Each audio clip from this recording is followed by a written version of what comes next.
You're watching Talking Point on StratNews Global. I'm Amitabh Revi.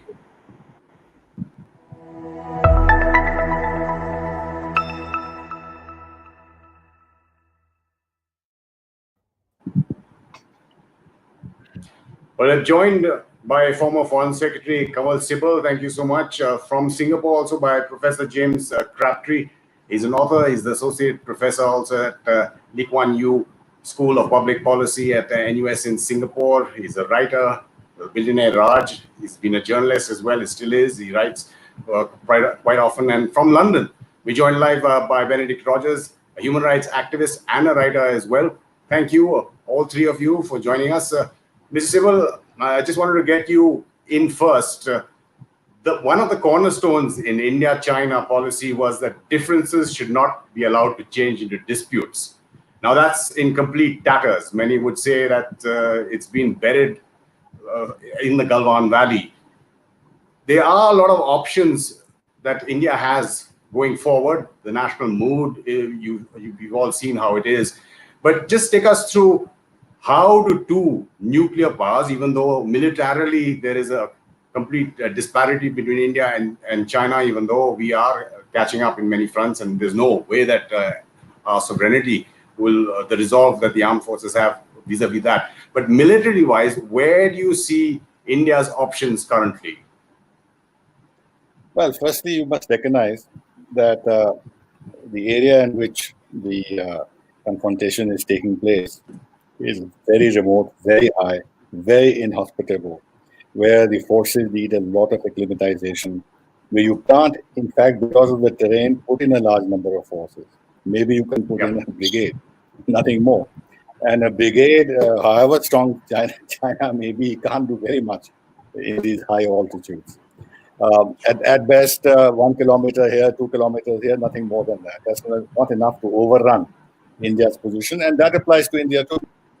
We can defend ourselves, but if we went on the offensive, we don't have that capacity, and we can't push back China very large because it's a question of replenishment. It's a question of then moving the fresh troops and then taking artillery and heavy equipment and this and that at these altitudes is phenomenally difficult. So even though China, in the macro terms, may be a strong military power, but the force that they can bring to bear at the border is strictly limited, number one. Number two, they have a lot of vulnerabilities. And especially when it comes to the Air Force, they have airfields at very high altitude. What the planes can carry in terms of load and everything else is limited. And then I think you would know from open sources that the Chinese airfields and aircraft are positioned in the open. They are not under solid bunker or whatever else it is. They're all lined up. So actually they're sitting targets. If India was to use air action, they're very vulnerable. Similarly, their tanks are all lined up, and they can be taken out. It's flat terrain. It's open. It's visible. So clearly, one should think in terms of the two countries bringing all their military forces to bear on this conflict. And then, of course, there is the sea dimension where China is vulnerable. Now, what will happen is that this confrontation will go on. China has prepared this very well. They couldn't have moved in at 4 or 5 points with such large number of troops and with a lot of preparation beforehand, which we can now see being effected on the ground in terms of putting tents and prefabricated structures and building bunkers and everything else. So which means that they've started planning this well in winter itself. And the moment the weather became better, the summer started, when movement could take place, they moved in at various points, as I said. Now, they wouldn't have done that unless they had thought through this and looked at what would then be the solution to this from their end. So therefore, I feel that they're not going to withdraw. They're going to remain on their side of the line of control, in strength, as they are now. And this confrontation on our side, from confrontation will go on because we positioned ourselves all equally strongly on the ground. We have mirror deployments. We have now capacities to airlift our people very rapidly. The border infrastructure on the whole may not be very good, but in this particular area, in Galwan Valley area, is much better. So stalemate, at least in the Galwan Valley. In Pangso, Pangongso, the lake, where they have entrenched themselves beyond Finger 4 and have built fortifications and taken up positions on the heights. Again, they are not going to move back. They're not going to move back. So it's very difficult to understand what China's motives are. It's such an opaque country. Decision making is so opaque. Normal logic does not apply. And since there's no internal discussion in the country about why things are being done, and some caution, some different views, some contention about the wisdom of doing this thing, as happens in a democratic country, is not visible in the Chinese think tank and media space. I don't know why they are doing this. What is their bottom line? What is their calculation? In fact, Foreign Secretary Sibal, Ambassador Sibal, let me take that question to Professor Crabtree. Professor Crabtree, I mean, there have been a lot of internal and international issues that have been raised as to why China is doing this now, opening up so many fronts. Whether you look at what's happening in Ladakh, you see what's happening in the southeast, in the South China Sea, in the East China Sea, Japan, Australia, cyber attacks there as well, which are euphemism that has been used by the Prime Minister. So why do you see this as happening currently, Professor Crabtree? As Mr. Sibal said, it's very difficult to tell what's going on inside the Chinese regime. On the one hand, what's happening in Ladakh is clearly the result of local factors. The two sides have improved their infrastructure and are rubbing up against one another more closely than they used to. But there's an undeniable pattern that appears to be developing around the region, that in the aftermath of the current pandemic, China is testing its adversaries, whether that's India, whether that's in Taiwan, whether that's in the South China Sea with Indonesia and the Philippines, and as you say, with what happened in Australia today with the cyber attack. And I think that's China's modus operandi. It tests, it pokes its rivals to see how they will respond, at what speed, with what level of ferocity, with what resources, to see what it can get away with as it's seeking to move forward with its claims in the region. And so India's dilemma now is, how exactly do you respond to what China has tested it, or it's tested it? So, how would you read India's response now? I mean, you've reported from here, apart from studying the whole region very closely, Professor Crabtree. Well, I think it's been very measured in the first instance. I think on both sides, or at least on the Indian side, given the economic backdrop of the pandemic, there's very little desire to escalate this. But Mr. Modi faces a range of difficult choices. As Mr. Sibal said, I mean, I've been to Ladakh, but I've never seen these fortifications, but it's wretched terrain to try and move around on. So your military options are limited. On the other hand, India has economic options that we can get onto, but even they are not very positive because of the imbalance in trade relations between China and India. So the choices are not easy and are not good. My instinct is that the two sides will probably want to try and de-escalate this, but that still leaves a lot of long-term questions for India about what it has learned about China's intentions from this episode. Well, many thought that the de-escalation process was working before what happened on the 15th and 16th intervening night. Mr. Rogers, just to enlarge the whole discussion here in terms of what the options are, not just for India, but for various countries who are feeling this, whether you call it aggression, whether you call it muscle flexing by the Chinese on various fronts, not just in military front. Well, just in terms of what's happening, say, in the US with the Uighur law becoming an act signed by President Trump. Now, how important is something like that in a many-pronged approach to get China to behave according to international rules and norms?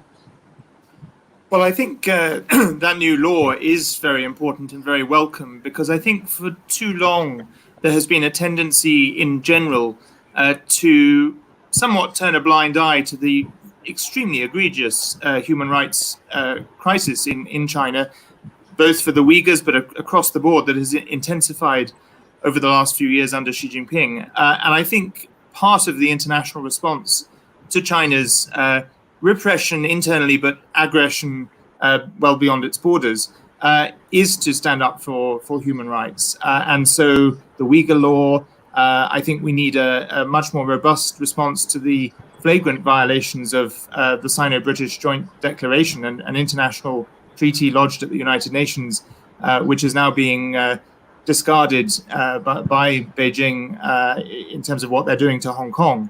So human rights should be a key part of the global response to to China's increasing belligerence, repression, and aggression. Ambassador Sibal, if I can come to you on that issue itself, how India has been caught between two stools, so as to speak. We know what our values are, the democracy, the constitution, our diversity. But when it comes to the one China policy, whether it's Tibet, whether it's Hong Kong, whether it's Taiwan, are those fronts that have to be opened in terms of diplomacy? Well, this one China policy is politically accommodating China. There's nothing legal about it. It is not enshrined in the UN Charter. There is no international law which doesn't have the backing of international law. It is political accommodation of China, as against which China is supposed to respect the territorial integrity of others. It just can't be a one-way street that you have to accept what I think is my rightful ownership of other people's territory, but you can't question why I am occupying illegally many parts of the territory of others. So that is one. The other is that I personally very much in favor, though I think government may not be thinking immediately in this direction, that we have to stand up to China militarily in Ladakh or in Arunachal Pradesh or whatever it is, not yield ground, fight back, even if we suffer casualties, but enforce a stalemate. A stalemate goes against China. It punctures China's larger-than-life image, because they've got away with this sort of a thing in South China Sea, and it will be demonstrated to them. They can't have this playbook, playbook operate in other areas. That's one. But doing this is not enough. We have to open our political space for ourselves, which we have yielded over the years to great disadvantage of ours. We were also supporting one China policy, even at a time China is been claiming Arunachal Pradesh and sitting on our territory in Ladakh. And then what is worse is that their claims on Arunachal Pradesh and in Ladakh are based on the occupation of Tibet. Now, if we do not open up political space for ourselves in terms of Tibet, then actually we are giving China opportunity to continue to stake its claims on Indian territory based on their occupation of Tibet. Therefore, I have always had a feeling we should open up politically towards the Dalai Lama much more. And again, open up to Taiwan, upgrade our relations with Taiwan. I'm a strong supporter of the idea that we should invite the Taiwanese foreign minister to India as a first step. And then we should be a little more open in terms of our criticism of what's happening in Hong Kong and what's happening in Xinjiang. And also, like Australia has done, seek transparency and accountability about this Wuhan virus and where it originated. Now, we don't have to do all these things at once. But I'm strongly in favor of taking some steps in this direction to tell China that if they continue their military bullying attempts and continue to claim our territory, this is the road down which India will go, and put on the international map issues on which India has so far been silent. Right. Professor Crabtree, can bring you in there now. Do you see that as inevitable? India has not been doing that, but you've seen the signals already with Scott Morrison, the virtual summit with the Prime Minister, the signing of the military logistics agreement, maybe inviting them from Malabar as well, the Quad +3, G7 proposal to enlarge that. You have Japan, you have Vietnam, you have Philippines, all who are extremely concerned about what the Chinese are doing, Canada, Australia, France in the Western Indian Ocean, UK itself, Mr. Rogers will probably talk about. You see India sequencing its political space in those terms as well, and helping coordinate, say, a global effort to, if not contain China, to at least to get it to behave? Yeah, I think that's quite likely. It's hard to see which of these options, but India has quite a lot of different options of ways that it could signal its unhappiness with China. India's foreign policy has moved back and forth between a concept of strategic autonomy, in which it has been since more worried about being on an even keel with China, and external balancing, trying to find new partners to act with against China. And so after the Wuhan summit, you had a period in which strategic autonomy was the flavor of the month, and in which it appeared as if maybe India and China could get along. And I think the long-term implication of what's happened over recent weeks is that you're going to go back to the other policy of trying to find new partners, new ways of sending signals to China. Some of the things that the former Foreign Secretary was suggesting would obviously be very provocative. So India does have the option, making nice to the Dalai Lama, of opening up to Taiwan, of sending its navy further towards the South China Sea. But the problem is all of these things have consequences. And so these have to be, as Mr. Sibal is very well aware, they have to be taken in a very measured way, and with some anticipation of, if you tweak the tail of the tiger in China's case, then what we're trying to do in response. And so this is a very delicate exercise in signaling. But yes, in answer to your question, I think it is likely now that India is going to engage in a more full-throated attempt to build stronger alliances with other powers who are worried about China. And in particular, that means getting even closer to the United States. Yeah, we just talk about that. Mr. Rogers is getting in on the question of Hong Kong. Now, we've seen also an international coalition of parliamentarians that was formed last month. I think maybe 8 countries, the US, Canada, Japan, Sweden, Germany, the UK, all developed countries there to try and put pressure on China on the national security law. But do you see what's happening in Hong Kong as inevitable in terms of them forcing it down on Hong Kong? I don't think it's totally inevitable. I mean, it's looking obviously very, very clear what Beijing's intentions are. But I think that if the international community really stands up very clearly and with a united voice, and more than a voice, united acts of and coordinated acts of pressure, then that may have some effect. You mentioned the coalition of parliamentarians, and I have the privilege of serving on the advisory group to this body. And I think this is a very, very exciting start, because it's a very broad coalition. It will grow. You mentioned the countries that are initially there, but I hope, for example, parliamentarians from India and from other Asian countries and across the world will join it. But it's a totally bipartisan and geographically very broad alliance. One of the things that I've also been calling for, particularly in response to the situation in Hong Kong, is the creation of an international contact group to bring together like-minded countries to coordinate their response to Hong Kong. Because I think when countries respond individually and piecemeal, that has some symbolic value, but I think it's much stronger if countries respond in a coordinated way. So I hope we will see that happen. And I hope countries in the region, if an international contact group is formed, I hope that governments, particularly of democracies in the region, will join that.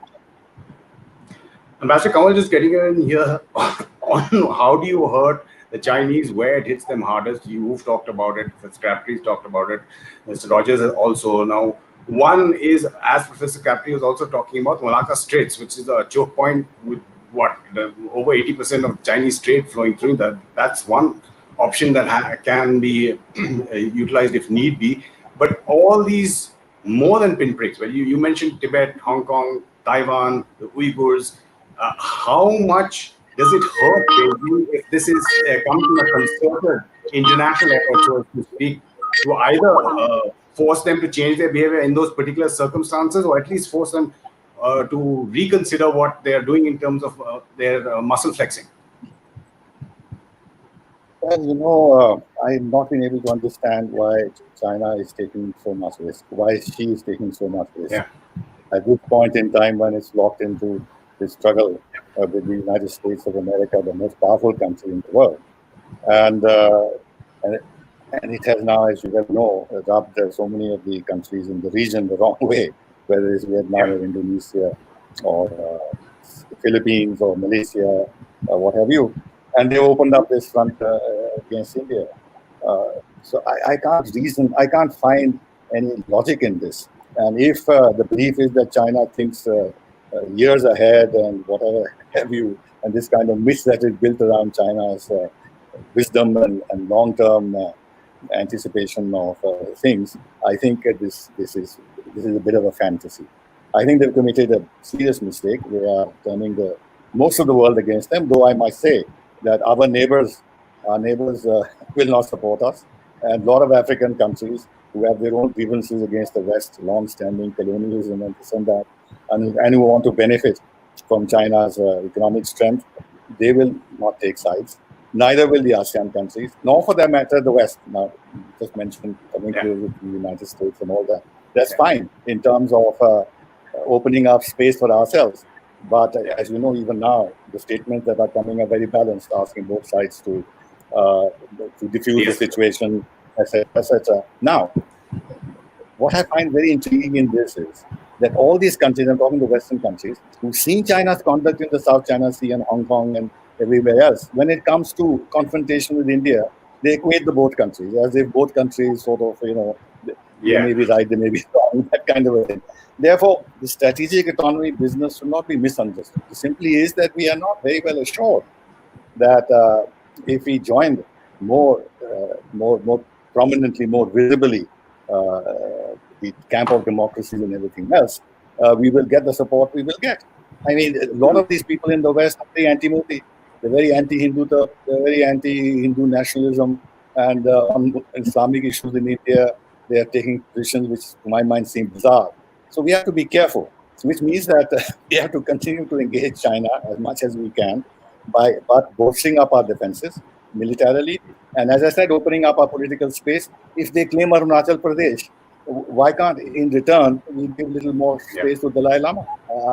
But it should be done when they make a statement like that, not 2 months later. Then it seems as if we have taken a fresh decision and it's a fresh provocation. It should be done immediately, step by step, progressively. And I can't see what the repercussions of that would be. What will China do? What will China do? It's not as if they're going to engage in a full-scale military conflict with us. What will they get out of it? And then, of course, there are economic levers that we must use. And I have strongly advocated that this is the time to announce the formal exclusion of Huawei from the 5G trials in India. This will be a good message. We will have an international echo, but I hope the government will do it. So it's not just Huawei, you're saying take other measures. There are other infrastructure projects that have been on the way to the Chinese. But they won't have the same international echo as excluding. And again, since I have to let you go, I know you have a lot of interviews. In essence, you're saying even though we should be using whatever political space we can with these various countries, groupings, regions that have concerns with China, ultimately it will have to be India and China who sort this out, right, Ambassador? Yes. We will, of course, get support from friendly countries, especially the United States, in terms of intelligence sharing, in terms of some equipment that we may need to have a better grip on the situation on the ground. I think Russia can be helpful in terms of supply of certain things at short notice, because much of our equipment still is of Russian origin. And I think they will cooperate with us on this. So that sort of a support will come. But when it comes to political support, the level and the relationship that other countries have with China is far more than they have with India. And China not going to go away. Second largest economy in the world, the largest exporter in the world, global supply chains in critical areas being located in China. So much investment there. So people will look at China plus, and in that plus India may come. But China will remain a factor. So therefore we have to play our cards very intelligently, very thoughtfully, but up the ante with China politically, because they've been having a free ride politically, oppose our membership of NSG, do not support us on terrorism, make claims on our territory, oppose our permanent membership of the Security Council, do this CPEC and all that. So it's time that at the political level, we also did something. And just interesting, one last thought from you, since you mentioned Russia. Now the RIC summit has been scheduled, and India has so far indicated that it is going there. It's of course a multilateral, trilateral forum there. they say bilateral issues won't be coming up. But should there be any preconditions, or should India say we are not going to that till this is sorted out? I mean, how do we play that issue with Russia and China? My initial reaction was precisely this, that this is not the time to have the RIC dialogue when the Chinese are sitting on our border. And especially now that we've had this brawl in the Wuhan Valley, where there has been massive casualties on both sides. And it will give a very odd signal that while this is going on, we still have space and room to talk in a trilateral format, which actually this was set up when I was Foreign Secretary, which was at that time intended to be a counter to US unilateralism. Because at that time, even Europe was very worried. Now that kind of a basis is no longer there. But after having discussed this issue and understood why, Russia is very, very keen that this should go on. And Russia's understanding, support is a different matter. Russia's understanding at this stage is very important. And therefore, it's not the time to rebuff Russia. And I think this platform will be used, I have it on good authority, for India to deliver an uncomfortable message to China in a diplomatic way, but an uncomfortable manner. And therefore I think some purpose would be served. But to answer your question pointedly, it is because of Russian pressure and the feeling that Russia should not be alienated at this juncture, given the kind of relationship Russia and China have built up. We need to keep Russia in play in terms of our own interests. Right. Ambassador Kanwal Sibal, I do know you have another interview, so I thank you so much for joining us. We'll continue this discussion with Professor James Crabtree, as well as we have in London Benedict Rogers. Mr. Rogers, just coming to you when you look at these various political space that the former Foreign Secretary was talking about, that India and others should now be utilizing. A very poignant piece that you had written about Hong Kong. I won't be silenced, I won't be speechless. But how is India's position really viewed in Hong Kong, since you've lived there for so many years? I think you were even stopped from going there at some point of time. In terms of appeasing China, so as to speak, or in not speaking for Hong Kong's rights, for freedom of speech, for human rights in Hong Kong. How is it really viewed, Mr. Rogers? Well, I certainly think that now is the time where every country in the world, and particularly every country that is a democracy, that values democratic values and institutions, and that treasures the international rules-based order, should be standing up and speaking out for Hong Kong. What's happening in Hong Kong is not only the erosion of Hong Kong people's freedoms, autonomy, and the rule of law. It's not only the breaking of promises that were made to Hong Kongers before the handover. It's actually a flagrant breach of an international treaty, and therefore a direct assault on the international rules-based order, as we've seen in many other ways, not least on your own border, the same phenomenon, albeit in a different context and different way. And so I think it's in everyone's interest, if we believe in the international rules-based order, to stand up. So I hope India will be much more vocal, not only on its own crisis on its doorstep, but actually on Hong Kong and Xinjiang. And I mean, I agree with everything the former Foreign Secretary was saying about. I wouldn't necessarily go as far as to say abandon the formal one China policy in terms of officially recognizing Taiwan. I'm not necessarily proposing that, but I certainly think we should be strengthening our relationships with Taiwan, for example, which has shown in the COVID-19 pandemic, Taiwan has shown exemplary handling of the pandemic, both in its own territory and in terms of its generosity to the world. It's a vibrant democracy, and it is an ally, and we should be strengthening and supporting them, and also being prepared to step in if tensions escalate on that side of China's borders. Professor, if I can come to you, Professor Crabtree, in terms of Hong Kong, we're trying to understand the Chinese mind here, and it should have been understood a long time back, since they understand their adversaries. much in advance. But they are willing to give up Hong Kong as an international financial capital to have it just as another Shenzhen, another city in China with what's going on? That's what it looks like. I mean, it's an interesting reflection. I agree with what the former Foreign Secretary said about when you think about what is China gaining in its current moment with India, it's not very clear. You gain a few small patches of land in the Himalayas, and as a result, one of your main strategic adversaries, in a sense, is pushed much further away from you and begins to take actions that are contrary to your interests. In Hong Kong, it's much clearer what China's objectives are, which is that they want Hong Kong to be a normal Chinese city where normal Chinese rules apply, and to get rid of this strange one country, two systems overhang. And so that appears to be what they're trying to do. And I don't think they want to lose Hong Kong's place as an international financial center, nor in fact do I think that actually they will entirely lose Hong Kong's place as an international financial center. There's plenty of finance in Shanghai. It's just that I think they've taken the decision that, given the choice between having civil unrest and democracy protests, which are risky for the regime as a whole, where they begin to spread, or taking those in hand and in the process losing some business from Hong Kong to Singapore or where else, then that's the price worth paying. That's the calculation that they've taken.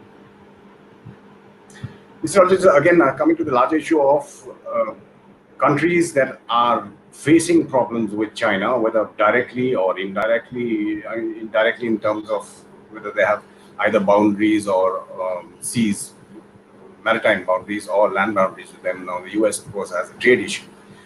Why, in your mind, is China, like everyone is asking at this point in time, opening up so many fronts at this current juncture? Say, with India, is it because you're looking at India getting stronger in the future, so this is possibly one of the best times to do it, the worst best time, and other countries, including India, are diverted by dealing, because they have to deal with the pandemic? Yes, I mean, I think it is hard to understand why they're opening up so many fronts at the same time. But I guess part of the reason is exactly as you say, that they're taking advantage of the fact that so many countries from basically the rest of the world is so focused on the pandemic. It may also be because they are becoming aware that in fact opinion has shifted very rapidly in just the space of a few months among policymakers and parliamentarians and commentators and even governments towards the Chinese regime because of the pandemic. That we've seen in the UK, for example, 6 months or so ago, I, as a critic of the Chinese regime, and I want to actually make that point that my criticism is obviously of the Chinese Communist Party regime. We use China as shorthand for that regime, yes. But I'm very pro China, the country and the people. But 6 months ago, I, as a critic of that regime, was I was in quite a minority position in the UK. I was regarded by some in government as a bit of an irritant, and now many mainstream politicians, particularly in the governing party, the Conservative Party, but in all parties, are saying things that I was saying, a year or more ago. And maybe China is picking up on that and sees that actually, because of its initial mishandling and mendacity over the virus, it's lost trust, it's lost friends, and in a sense, maybe it feels it has less to lose, therefore, by pursuing a much more aggressive expansionist policy.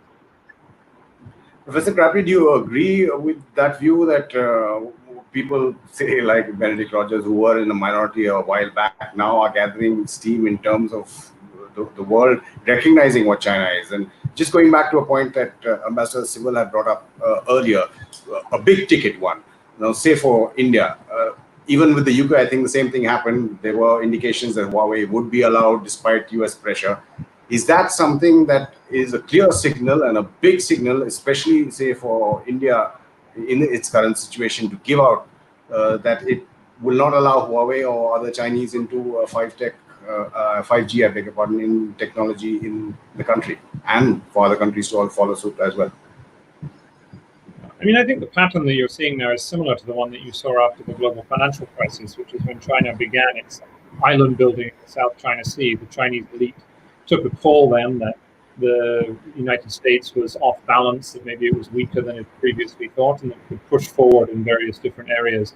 And I think there does seem to be some element of that now. In terms of Huawei, as I say, India has lots of options that it could do. It could stop importing all sorts of Chinese electronics. It could say no Huawei in the rollout of 5G. But the problem is these things come with consequences. And if you deliberately deny yourself access to the world's cheapest telecom tower and equipment provider, then your rollout is going to be slower. And so you have to use much more expensive kit from Nokia or Ericsson or somebody like that. So I think it's possible that India might send a signal, for instance, by not allowing Huawei into the state telecom companies, which are very small. But if, for instance, Reliance Jio and Mukesh Ambani, I imagine, might like to think about using some Huawei kit in the next generation rollout, so might some of the other telecoms companies. So it would be a big step if India decided to do that, because it would come with real economic costs. Mr. Rogers, just coming back to the point again that had been brought up about in the end, when it comes to India and China, you have to sort out the issue between yourselves, even though you can, as Ambassador Sibal pointed out, open up this political space in various fronts, diplomatically, technologically, militarily, through the economy as well, tariffs, trade. How is the UK seeing all this? When we see the US has been very careful in the statements again. He is asking both sides to disengage, though we saw what President Trump had to say before the incidents blew up in terms of India and China. But the UK is not really seen as one of the big players on the international stage in influencing events like this, right? The Raj is no longer the Raj. The sun has set. Well, that's certainly true to some extent, although I think the UK could do a lot more. I mean, we're still a permanent 5 member of the Security Council, a leading voice in the G7, in NATO, the Commonwealth, of course, I think is very important. So there are all these international networks that Britain is still a leading voice in. I think Britain has, for quite some years, taken a very cautious approach to China. Of course, when we took a very warm approach to China up until very recently with what people called the golden era of Sino-British relations, that clearly, I think, has gone. I mean, even the Foreign Secretary Dominic Raab, albeit in understated terms, has talked about it no longer being business as usual after the pandemic, the need to review our relationship with the Chinese regime. And of course, the situation in Hong Kong has forced Britain to take I mean, not a very confrontational approach, but nevertheless, it's had to take an approach that it might not previously have wanted. But I hope they will speak out on the China-India situation in the same measured terms the United States has done, but play a role, obviously given, I mean, the Raj has gone definitely, but we still have a close friendship, history, relationship with India, and we have had this engagement with China. So I hope Britain can use both to prevent the situation from escalating. Professor Crabtree, before what happened in Ladakh and the tension between India and China over the last month or so, there was a lot of calls because of the pandemic for companies, for countries to start moving their supply chains out of China, to diversify their supply chains. You are of the firm opinion that even though that may happen in the short term or with smaller companies, you think that the memory of events is too short to let that happen? It'll go back to being business as usual as at some point of time, or do you think that the world has changed? Well, India finds itself in a similar position to the United States and Europe in the aftermath of the pandemic, that it's realized that it's very dependent on China for various types of inputs. So your pharmaceutical industry, for instance, needs a lot of Chinese products, the generic pharmaceutical industry. Indians import an awful lot of Indian electronics, Chinese electronics. That's why the trade balance is so lopsided. So what do you then do about that? Well, you can either force your companies to stop importing, which is costly, or you can pick some very strategic industries and say, okay, for these strategic industries, we're going to try and make them at home. India's got some success with ventilators already, where it's making more ventilators at home and masks. But in the end, the problem is that China is one of the world's manufacturing hubs. The one advantage India has is that not very many Indian businesses, there is no Indian equivalent of Apple or Volkswagen. There aren't that many Indian big manufacturing industries that have huge Chinese presence. The question is more imports. And I suppose the hope would be that this would provide a further kick to the government to make good on its promises to Make in India, and that's how the Chinese give Mr. Modi a push to take some of the reform measures that are needed to turn India into a manufacturing center. You've seen some reasonably radical reforms coming out in recent weeks. Only today, the government announced that it was going to start auctioning coal blocks for private mining, which is a big change in policy. And so there's a whole range of other policies which would need to be introduced to make India an attractive manufacturing destination. And that would really be the best way to, in a sense, get a leg up on China, is to make yourself a viable alternative manufacturing sector. Now, at the moment, India is a long way away from that. It needs a huge amount of effort. But maybe one of the perverse outcomes of China's actions is it will concentrate minds in New Delhi and get people to focus more on what it would take to make India a better manufacturing location for global sourcing. Mr. Rogers, in terms of putting pressure on China to change its behavior, when you're talking about, say, in Hong Kong or in Taiwan or the Uighurs, they all seem not very realistic in achieving what they want to. Do you think through economics, through business, countries can, if they have a coordinated approach, at least force some rethink, if not a change in Chinese policy? I'm not under any illusions about the difficulty of it and the challenges involved. But yes, I think that there is some potential for that. I mean, two things that I think could make some difference. One is building on the previous discussion. I think trying to diversify our supply chain, our trading relationships. I think too many eggs have been put in the China basket, and I think if we find ways to diversify that, to trade more with other countries, and indeed to produce for each country to produce more themselves, that will have indirectly and ultimately directly some impact. The other thing that I've been proposing and strongly support is the implementation of targeted Magnitsky-style sanctions, which are sanctions that a growing number of countries have legislated for, and which could be applied not against China as a country or Chinese businesses, but against individuals who are responsible for serious human rights violations. So they could be applied against officials in the central government in China, in the Xinjiang provincial government, and in the Hong Kong government. And I think those kind of sanctions could have some effect provided the individuals are individuals who like to travel abroad or who have assets abroad. Obviously, they make no difference if they don't. But if it's applied in that way, that may have the effect of putting pressure on individuals in the system who may then start to increasingly question the approach that Xi Jinping and those around him are taking. Professor Crabtree, again, we've discussed why possibly China is opening up so many fronts on so many different areas, regions. Asia and South Asia, East Asia, India itself, and we cannot forget what's happening in terms of the pandemic. Now, one of the reasons possibly that China is flexing its muscle so much is because it thinks it's coming out of that, or it's recovering from that, even though there are reports of a second wave. Now, when finally the world comes out of it, where do you see India, China, South Asia, America, broadly speaking, in terms of the way forward?